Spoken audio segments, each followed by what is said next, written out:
સાળંગપુરમાં હનુમાન જયંતીની ઉજવણી થઈ રહી છે। કષ્ટભંજન દેવના દરબારમાં ભક્તોની ભારે ભીડ ઉમટી હતી અને હજારો ભક્તો પહોંચ્યા છે સાળંગપુર ખાતે હનુમાનના દર્શને। કેક કાપી હનુમાનજીની જન્મોત્સવની ઉજવણી કરવામાં આવી। કષ્ટભંજન હનુમાનજીને આજે ખાસ શણગાર પણ કરાયો છે। મારુતિ યજ્ઞ અને મહાપ્રસાદનું આયોજન કરાયું છે। બહુ જ મજા આવી, બહુ જ મજા આવી દાદાનો જન્મદિવસ ઉજવવાની। સરસ હતો, બહુ જ ખૂબ સરસ છે, બહુ જ સારું છે। બધા ભક્તો એન્જોય કરે છે અને દર્શન કર્યા બધી રીતે। પહેલી વાર આવ્યા કે દર વર્ષે? ના, હું તો પહેલી વાર જ આવી છું, ફર્સ્ટ ટાઈમ। બહુ મસ્ત છે। દાદાની પૂનમનો ઉત્સવ બહુ સરસ ઉજવવાનો છે। દાદાના વાઘા સોનાના છે, આનંદ બહુ મસ્ત છે એમ। દાદાની બહુ મોટી કેક કપાણી છે દર વર્ષે, નહીં મારે ફર્સ્ટ છે, પહેલી વાર જ હું આવી છું। શનિવાર ને દાદાનો બર્થડે છે આજ। શનિવાર ને દાદાનો બર્થડે છે આજ।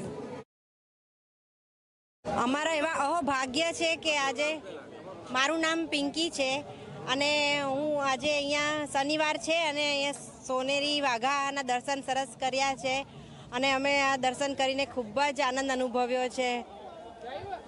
અને આજે ના, અમે અહીંયા આવેલા છીએ, બહુ વર્ષ પહેલાં આવેલા અને આજે આવો અમને લાભ મળ્યો એ જોઈને, દર્શન જોઈને અમને ખૂબ જ આનંદ થયો આજે।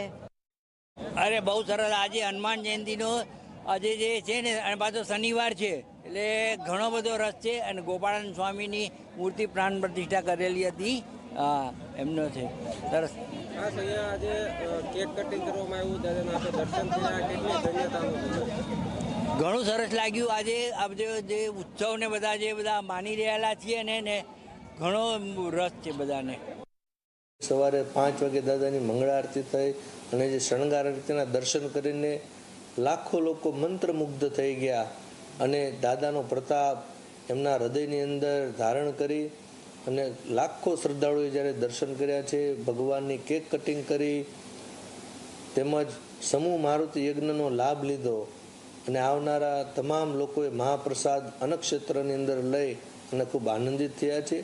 આજે શનિવારનો સમન્વય ભગવાનનો જન્મોત્સવ છે, એ જોઈને પણ હરિભક્તોના અંદર ખૂબ આનંદ છે।